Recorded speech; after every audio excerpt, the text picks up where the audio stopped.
Bienvenidos a la clase de Virología General.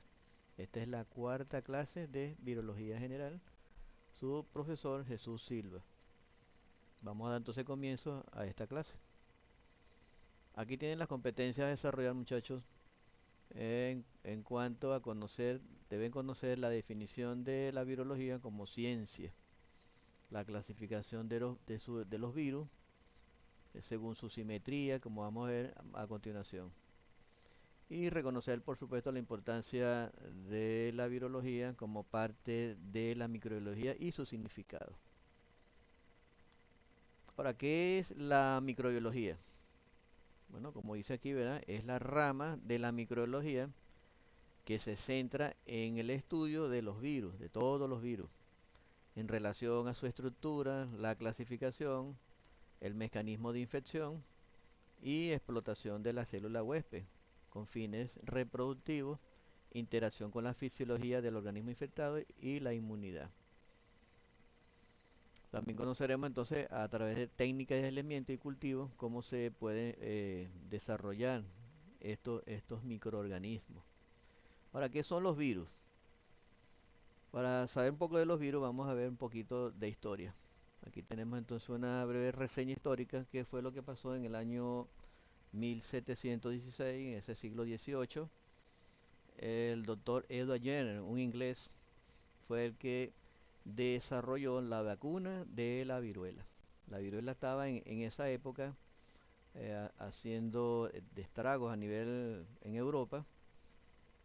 Esto una enfermedad viral que se caracteriza por el desarrollo de lesiones purulentas en toda la piel, produciendo deformidades, ceguera, y fue Jenner específicamente el que dio la resolución. Ahora fíjense, vacuna de la viruela. De ahí viene entonces el desarrollo de esta protección que nos daba entonces la vacuna.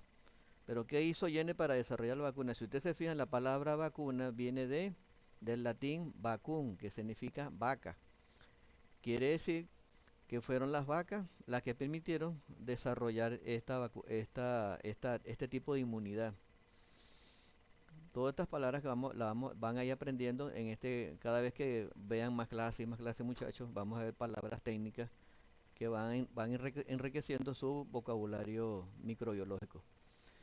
Bien, entonces, esta vacuna, ¿en qué consistía el desarrollo de esta vacuna de Edward Jenner en su época? Mucha gente moría, se dice que más de 300 millones de personas murieron por viruela. Claro, los chinos también tenían conocimiento de esto, pero nunca presentaron trabajos científicos ante ninguna sociedad, a diferencia de Jenner, que sí lo hizo. ¿De qué hizo Jenner?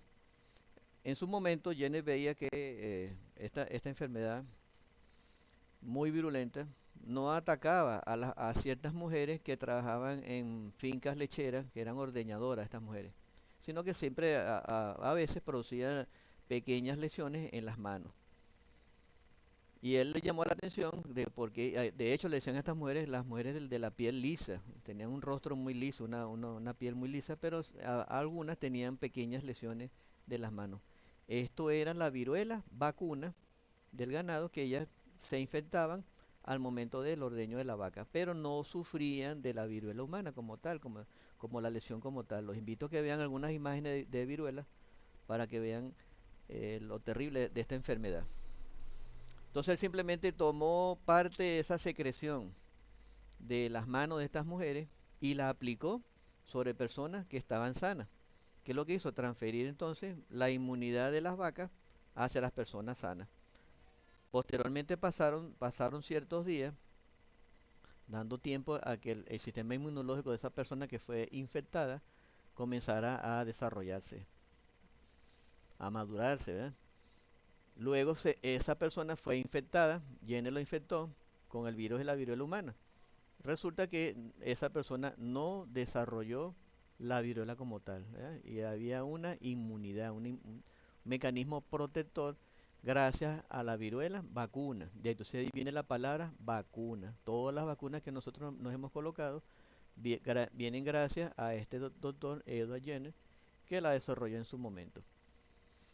Bueno, 160 años después pasaron y Pasteur modifica un poco del trabajo de Jenner, aunque Jenner publicó su trabajo en la Sociedad Científica y lo llamaron loco, porque cómo es posible que trabajara mezclara secreciones de animales con personas. Entonces le decían el loco para la época. Pasteur entonces en 1880 mejora el trabajo de Jenner y desarrolla la vacuna de la rabia. O 10 años más tarde, 12 años más tarde, Ivanovsky, el ruso Dmitry Ivanovsky, desarrolla o se da cuenta de la presencia de un virus que dañaba las plantas de tabaco. Este virus se lo denominó virus del mosaico, porque generaba unas manchas típicas parecidas al mosaico en las hojas de la planta de tabaco. Precisamente Pasteur tenía un discípulo que trabaja con él y desarrollaba métodos de filtración a través de filtros de cerámica y procedía a separar microorganismos y obtenía un filtrado que era libre de microorganismos. Sin embargo, Ivanovsky, cuando realizó el mismo tratamiento que hizo Pasteur, se dio cuenta cuando trabajó con el virus de mosaico que seguían pasando, atravesaban esos filtros, esa porosidad en el filtro de membrana. Y esto le permitió deducir que había algo más pequeño que atravesaba ese filtro, a diferencia de las bacterias que quedaban retenidas en el virus, en el filtro. Y él dijo que eso no es bacteria, eso es otra cosa, pero no sabía hasta el momento que era un virus, Ivanovsky. Entonces él supuso que debe ser una toxina de la bacteria que pasaba, que era más pequeña, pero no sabía todavía que era un microorganismo. Bueno, en el año 1898, Loeffler y Frosch, estos son dos alemanes, dos médicos, dos científicos alemanes, descubren el virus de la fiebre aftosa en el ganado vacuno y desarrollaron entonces estas investigaciones referentes a este tipo de virus. Claro, cuando ustedes buscan qué significa virus, fue realmente el que introdujo la definición de virus fue el doctor Bellerin, que fue un holandés. Aunque los trabajos de Ivanovsky también lo promueven como el pionero en cuanto al descubrimiento de los virus. Virus lo que significa es una palabra latina que significa zumo de las plantas que producen daños a la salud. O sea, veneno, eso es lo que significa virus, veneno. Bien, visto un poco entonces la parte histórica, vamos entonces a ver las características de algunos de los virus, las características generales. Y es que el tamaño es muy pequeño. Por eso es que pasaban los filtros de cerámica que desarrolló Pasteur. Claro, miren el tamaño, van de 20 a 250 nanómetros. Como ustedes saben, un nanómetro es la milésima parte de un micrómetro. Los virus se caracterizan por tener en su genoma es un ácido nucleico, que puede ser ARN o un ADN. Todos los virus carecen de organelas y de metabolismo, como las células procariotas. Algunos sintetizan enzimas, como el caso de la neuraminidasa, en el caso de los virus respiratorios. Otros producen otra enzima, como el caso de la transcriptasa reversa, en el caso de los virus del VIH, el virus de inmunodeficiencia humana. Otros producen hemaglutininas y son parásitos intracelulares obligatorios, porque sabemos que los virus no tienen vida propia, no tienen metabolismo propio. Aquí aparece que un nanómetro es igual a la millonésima parte de un milímetro o la milésima parte de un micrómetro. Entonces estas son las características generales, muchachos, de los virus. Ahora fíjense el tamaño de los virus, lo que decíamos anteriormente. Fíjense aquí, esto es una bacteria, esta es la Escherichia coli y mide aproximadamente 1000 nanómetros, o sea, 1 micrómetro. Y aquí tenemos unos virus más grandes, otros menos grandes. Y en el caso de los parvovirus, miren el tamaño en comparación con esta enorme célula. Si aquí entonces quisiéramos llenar todo esto de virus, aproximadamente serían como 1000 punticos aquí adentro dentro de esta célula. Bien. Ahora, ¿cómo están estructurados? ¿Cuál es la estructura de los virus? Es muy simple la estructura de un virus. Simplemente tenemos el material genético, que ya sabemos que es una molécula de ADN o una molécula de ARN, muchachos. Y viene adosado con una proteína que recubre a ese genoma. Ese recubrimiento recibe el nombre es una cápside de proteína. Cuando se une al genoma, entonces se llama nucleocápside. ¿Ve? Entonces el genoma está protegido por esa barrera de proteínas. Externamente hay otra barrera que lo presentan algunos virus, no todos. Esto es entonces una envoltura de naturaleza también lipoproteica. No les dije que aquí esta proteína que conforma la nucleocápside se le denomina capsómero. La unidad repetitiva proteica recibe el nombre de capsómero. Mientras que la envoltura que presentan algunos virus, ¿verdad? Tienen algunas como unas espículas. Aquí lo ven, unas espículas que son de naturaleza glicoproteica. Eso reciben el nombre de peplómero, estas espículas. Bien, entonces repasando, la primera protección de este genoma es la cápside y luego la envoltura que la presentan algunos virus. Podemos entonces, en base a esto, clasificar los virus de acuerdo a los siguientes puntos, ¿verdad? De acuerdo a la simetría de esa cápside, de acuerdo a la envoltura, de acuerdo al tipo de ácido nucleico y de acuerdo a los hospederos susceptibles y el tropismo. El tropismo es la relación directa, la dirección directa que tiene con la célula. Vamos a ver entonces cada una de esas clasificaciones. Comenzamos entonces con la primera clasificación según su tropismo con la célula huésped. Y así tenemos entonces varios tipos de virus, como es el caso de los dermotropos, los virus neumotropos, los neurotropos, los viserotropos y los politropos o pantropos. Dermo, bueno, lo pueden sacar directamente aquí, viene de dermis, piel, afinidad por la piel. Ejemplo, tenemos todos los virus herpes simple o el mismo virus de la viruela. En el caso de los neumotropos, fíjense que neumo es aire, significa aire. Quiere decir que son virus respiratorios como el caso de la influenza, la enfermedad de la influenza. Tenemos los virus también, los neurotrópicos, fíjense, neuro ya es nervio, sistema nervioso. Ejemplo, el virus de la rabia, la polio. En el caso de los viserotropos, víscera, órganos internos, como el caso de los virus de la hepatitis. Luego tenemos los virus, los pántropos, que son generalmente cualquier tipo de virus que puede afectar cualquier tipo de célula, como el caso de los virus Coxsackie o el virus del sarampión también, que son virus pántropos. Bien, entonces esta es la clasificación de los virus de acuerdo a su tropismo. Claro, aquí también podríamos hablar un poco de los adenotropos, que tienen afinidad por las glándulas, como el caso de las glándulas salivales, que producen, ejemplo, el virus de la parotiditis, que atacan las glándulas parótidas. También podríamos hablar de los virus linfotropos. Serían aquellos que atacan los linfocitos T o tienen afinidad por los linfocitos T. Esta afinidad o este tropismo va en relación a que el virus y la célula que ellos infectan posee unos receptores que tienen afinidad con algunos receptores de membranas del virus.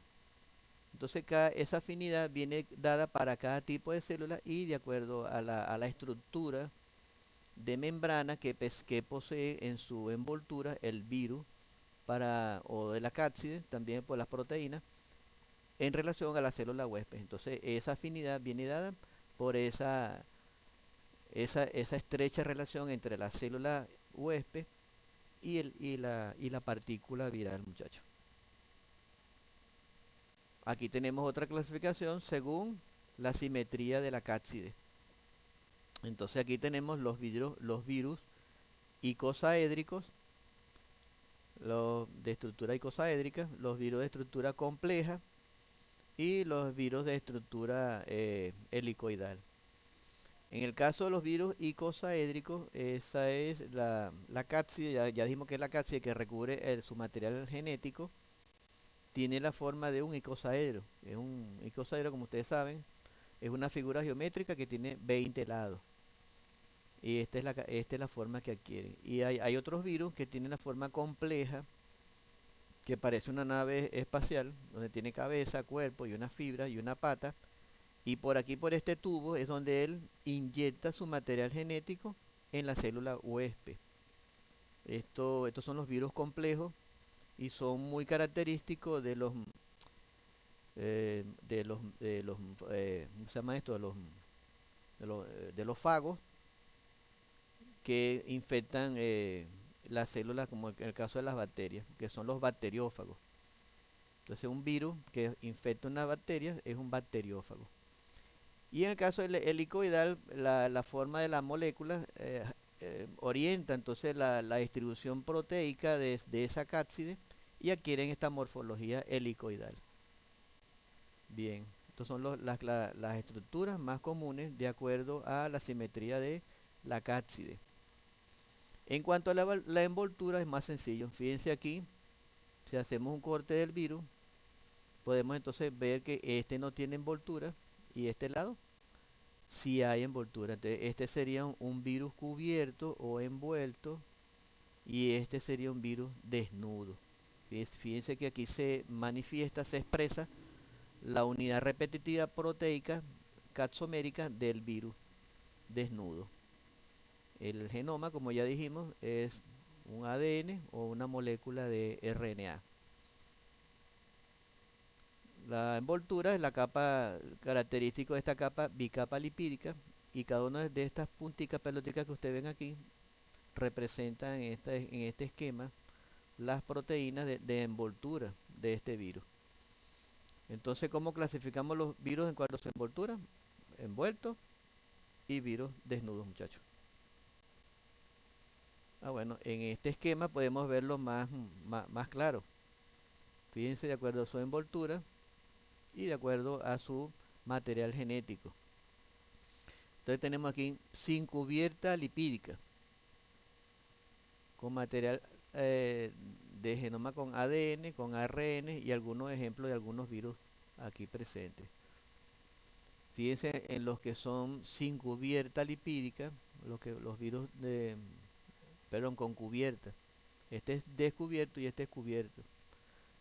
Aquí está la envoltura. Fíjense, todos tienen envoltura, envoltura, todos están envueltos, todos estos virus. Y algunos ejemplos como el togavirus, los retrovirus, como el caso del virus del VIH, y este que usted, por supuesto, está muy de moda ahorita con la pandemia.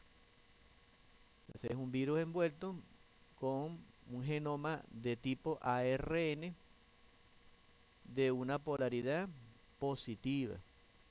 Aquí tenemos molécula de ARN con una polaridad de cadena negativa. ¿Y qué es eso de cadena positiva y cadena negativa? Bueno, que en este caso los virus que están envueltos con cadena ARN de cadena positiva, con polaridad positiva, significa que la misma molécula de ARN actúa como ARN mensajero una vez que infecta la célula huésped. Mientras, en el caso de los ARN con polaridad negativa, utilizan una polimerasa preformada en la célula huésped y entonces así generan su material replicativo dentro de la célula. Vamos a ver que más adelante cómo existe una clasificación que es de acuerdo a su genoma. Bien, y aquí lo tenemos. Entonces tenemos los virus ARN y los virus ADN. Estas moléculas, fíjense que pueden ser cadenas simples, cadenas dobles. Y las ADN, las únicas que son circulares son las moléculas ADN. Las ARN nunca pueden ser dobles. Sin embargo, pues tenemos aquí un ejemplo de algunas dobles que pueden ser fragmentadas. Y así se observa, ¿verdad? Se presenta el genoma de estos tipos de virus. Y aquí tenemos los virus ADN, hay muchos más virus con genoma ADN, pero estos son los de más importancia a nivel clínico, lo que realmente tienen importancia en el ser humano. Como el caso de los parvovirus, tiene un genoma de ADN de tiras sencillas o de cadenas sencillas. Los papovavirus tiene una molécula de ADN doble. Ejemplo, el virus del virus del papiloma humano. Los adenovirus, su ADN es una molécula doble y produce enfermedades respiratorias en los niños. Los herpevirus tienen una molécula doble de ADN y el caso son los virus herpes. Los postvirus tienen una cadena doble y causan como el caso de la viruela. Y los hepatnavirus tienen una molécula, en este caso es una molécula de forma circular, doble. Ejemplo son los virus de la hepatitis aguda o la hepatitis crónica. Y vamos a ver, vamos a ver más adelante qué tipos de hepatitis existen, cómo se clasifican las hepatitis virales. Bien, entonces esta es de acuerdo al ácido nucleico.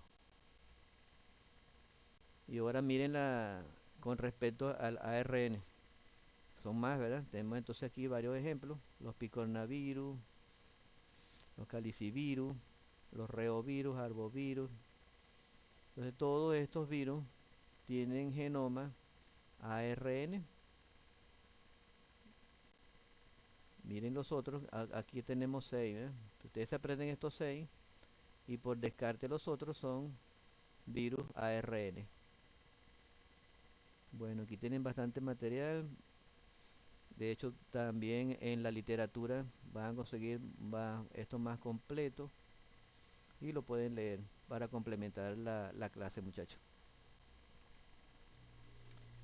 Hay otra clasificación que vimos allá adelante, anteriormente, que era de acuerdo o según el hospedero susceptible. ¿Qué tipo de huésped va a alojar estos virus? Bueno, tenemos dentro de los animales, algunos animales como el caso del ganado vacuno, también se infectan con virus. Entonces son virus que atacan a los animales, el virus que ataca a los perros, a los gatos, etcétera. Los virus que atacan las plantas, como el caso del virus de mosaico, ¿verdad? Que ya describimos que Ivanovsky lo identificó. Identificó la presencia del virus como forma de mosaico en las hojas de las plantas de tabaco. En el caso de nosotros, los seres humanos, entonces, bueno, hay virus también, ¿verdad? Muchos virus que nos afectan, como los que vimos anteriormente. Y hay virus también, como el caso de los bacteriófagos, que pueden infectar bacterias. Ustedes ya estuvieron en la clase de bacterias y ya saben que esta bacteria, miren cómo está llena de flagelos.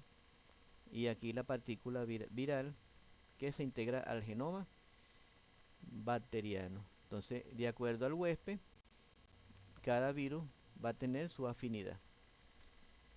Bien. Visto esto, entonces vamos a ver cómo es el proceso de reproducción o replicación viral. Cómo se replica ese virus una vez que ingresa a la célula huésped. Aquí tenemos, vamos a suponer, o vean aquí en el esquema, en esta representación gráfica, un virus se acerca entonces a una célula huésped. Acuérdense que aquí hay receptores que tienen afinidad a los receptores, a la forma. Si estos receptores tienen forma de triángulo, este también tiene la forma de triángulo y encaja con la superficie de la célula. Entonces aquí ocurre una absorción. Aquí lo tenemos. El primer paso es la fijación o la absorción de esta partícula viral sobre la célula huésped. Posteriormente, entonces ocurre la penetración o la entrada. Entonces la penetración directa puede ser por por un método directo, puede ser por endocitosis o por fusión. Una vez que ya ha penetrado, entonces viene el desnudamiento o descapsidación. Es decir, el virus se despoja de su envoltura o se despoja de su cápside. Fíjense aquí en el ejemplo, en la figura, este se adosó a la célula, se absorbió, penetró, pero entró completo su genoma y la cápside, la nucleocápside completa. Este sería el paso 2. Y en el paso 3 se libera entonces la cápside y ¿qué queda libre? El genoma viral. Luego viene el paso 4, que es la síntesis. Y aquí ocurren tres etapas. La fase 4A, la 4B y la 4C. En la 4A entonces ocurre la transcripción. Y la transcripción es que ese genoma viral se mezcla o se fija al genoma de la célula huésped. Esa es la transcripción. En la traducción, simplemente utilizando la maquinaria genética de la célula, división para las proteínas, comienzan a fabricar o a ensamblar, fíjense, estructuras de cápside. Entonces se están armando las proteínas.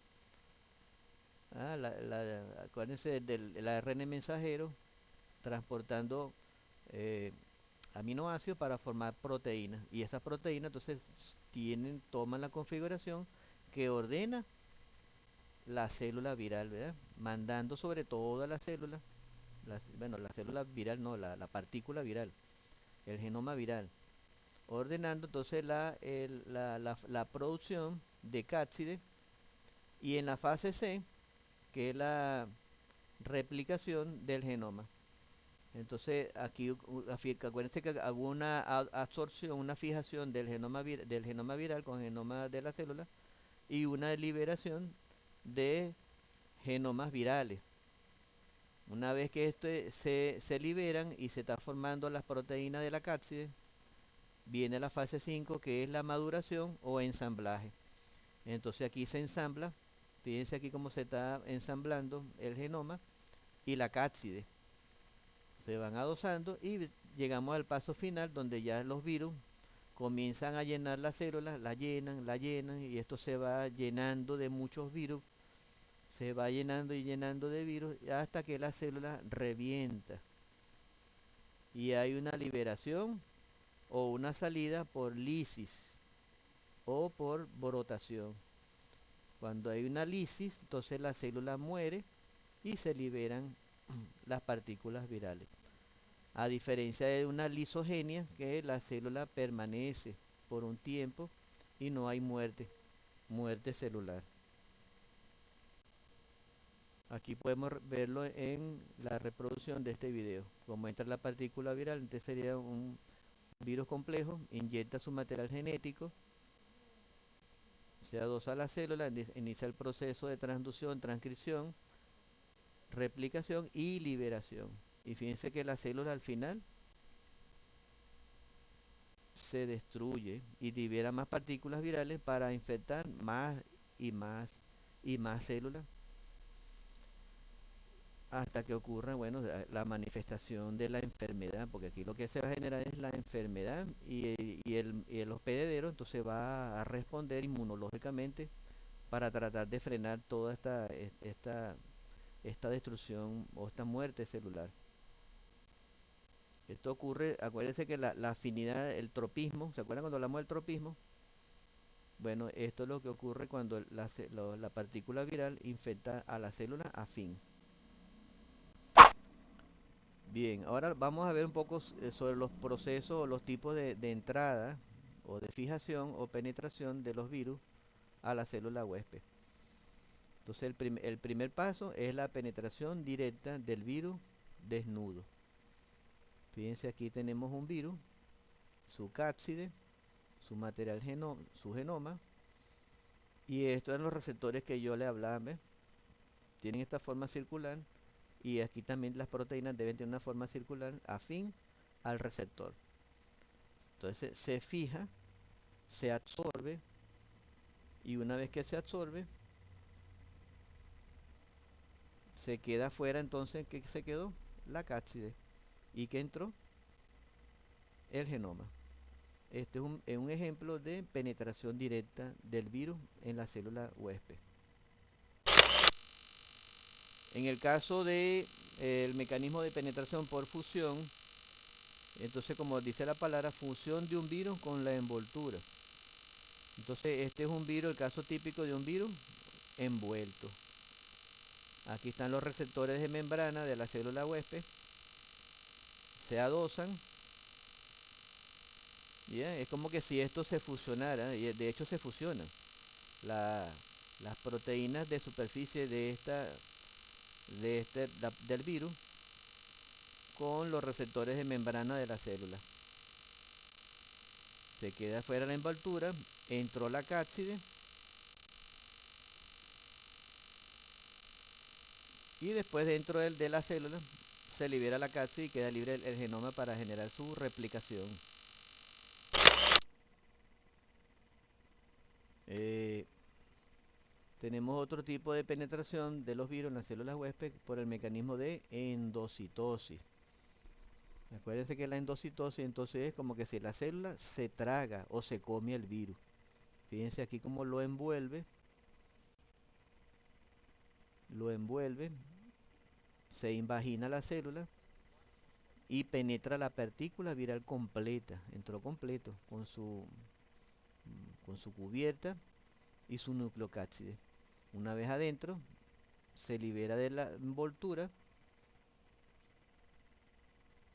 y pasa la cápside, luego la cápside se libera y queda el material genómico libre en la célula huésped. Entonces estos son los tres mecanismos, acuérdense, de penetración de la partícula viral a la célula receptora. Claro, lo que yo dije al principio, lo que va a producir es la enfermedad. A medida que se vayan destruyendo células, el, el organismo comienza a decaer y a manifestar la patogenia, es la enfermedad. Que aquí lo tiene, manifiesta la enfermedad. Depende de qué, bueno, los factores de virulencia de esos virus, de la interacción del virus con el huésped y de los factores protectores que presenta el huésped. De acuerdo a esto, va a haber entonces el desarrollo de o no de enfermedad.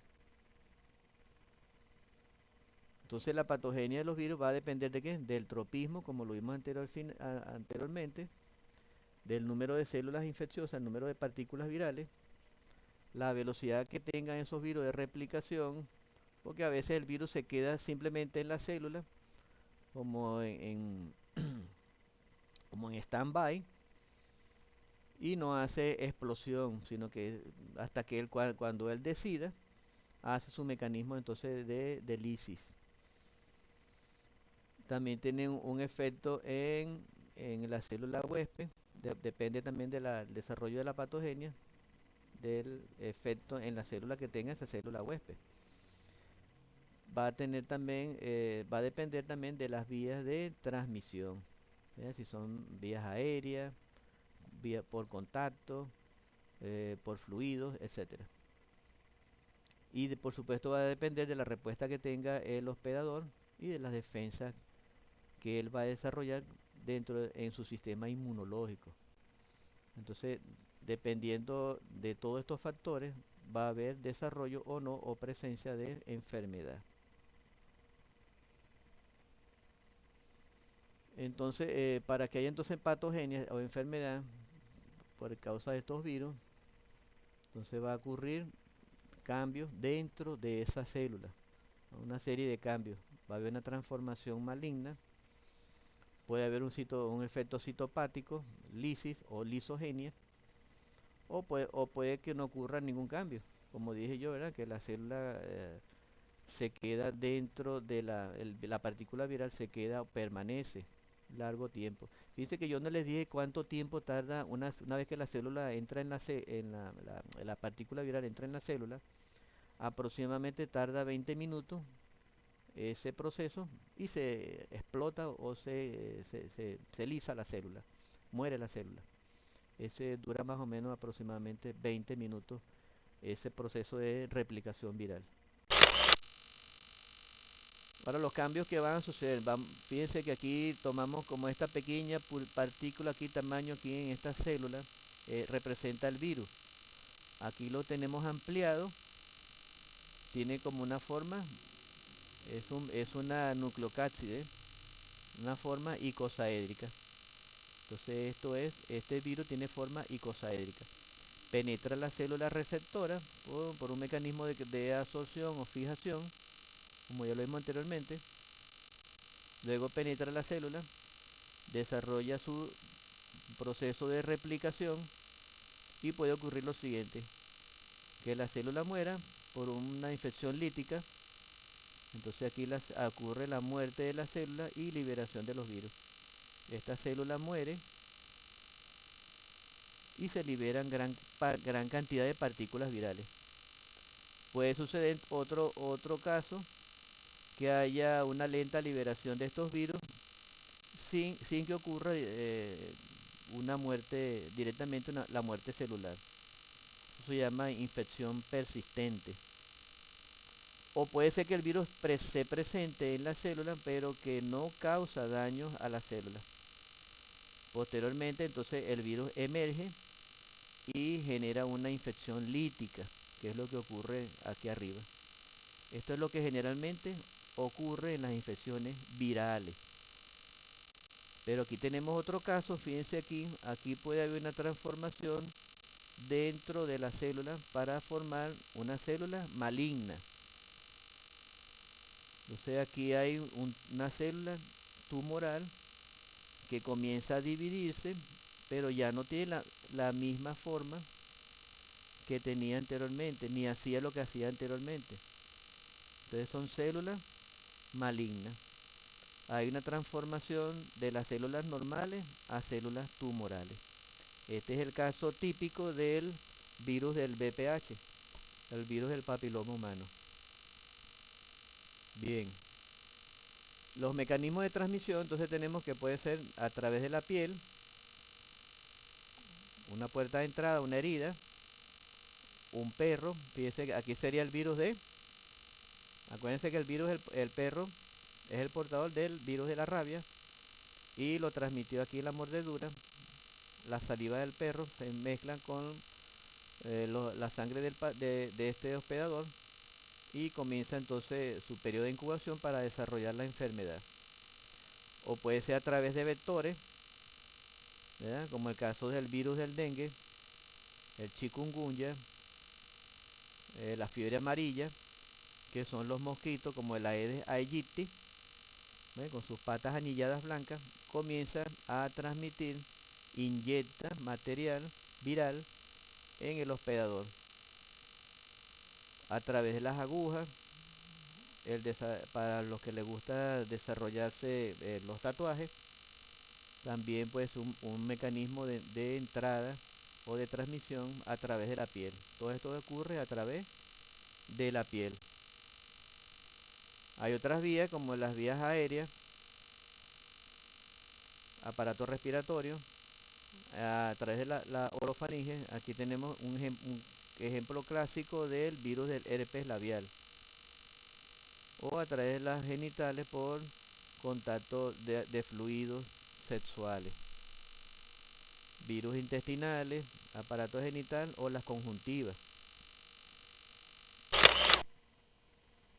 Aquí tenemos en esta lámina una vía de transmisión viral y su mecanismo de cómo se disemina a diferentes órganos. Llega a la célula receptora, como dijimos anteriormente, inicia su replicación viral en esta célula y luego, dada la cantidad de virus que se generan, comienzan a fluir, hacen una viremia o una septicemia y pueden llegar a otros órganos como médula ósea, hígado, vaso, sigue por los mismos, esos conductos que son vasos sanguíneos y puede llegar a otros tipos de tejidos. Y aquí tenemos, por ejemplo, lo que habíamos hablado, el caso de la varicela, el sarampión, membranas receptoras como la mucosa nasal. En la piel, el caso del virus zóster. En el sistema nervioso, cerebro, si de llegar hasta allá, superar esa barrera. Entonces el caso del virus del polio, la rabia o el mismo sarampión. Y a nivel de pulmón, entonces ejemplo, la parotiditis, el sarampión o el citomegalovirus. Todo este mecanismo de diseminación viral que puede, acuérdense del tropismo que debe tener ese virus con las células receptoras de los tejidos afines, ¿verdad? Que sean afín a esa estructura viral. La evolución de una infección viral entonces va a generar, si no hay un mecanismo de desarrollo inmunológico que frene esto, o tratamiento, que los virus generalmente no tienen, no es como el caso de las bacterias, que tenemos el uso de los antibióticos, pero los virus no responden a la terapia antimicrobiana. Entonces, si el mecanismo de defensa falla, lo que va a ocurrir es la mortalidad.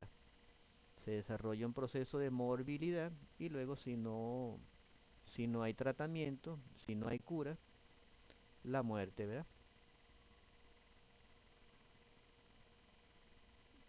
La evolución de una infección viral entonces va a depender de los factores del hospedador.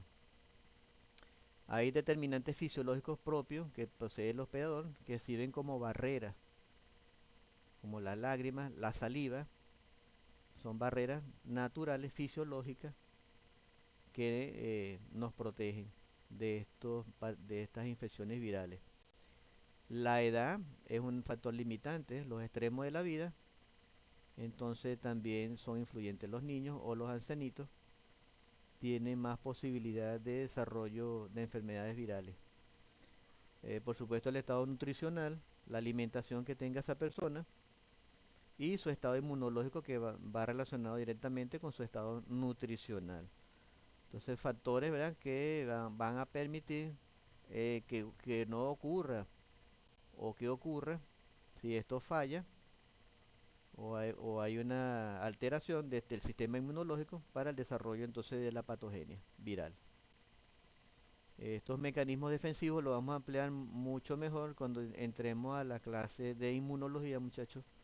Pero de entrada les menciono que tenemos nuestras defensas, nuestro sistema inmunológico. Lo primero que va a actuar es el sistema de defensa celular, como en el caso de los linfocitos, los macrófagos, los cementados neutrófilos, eosinófilos, basófilos, las células natural killer, los linfocitos B, todo ese es el sistema celular que nos va a defender de un ataque externo viral.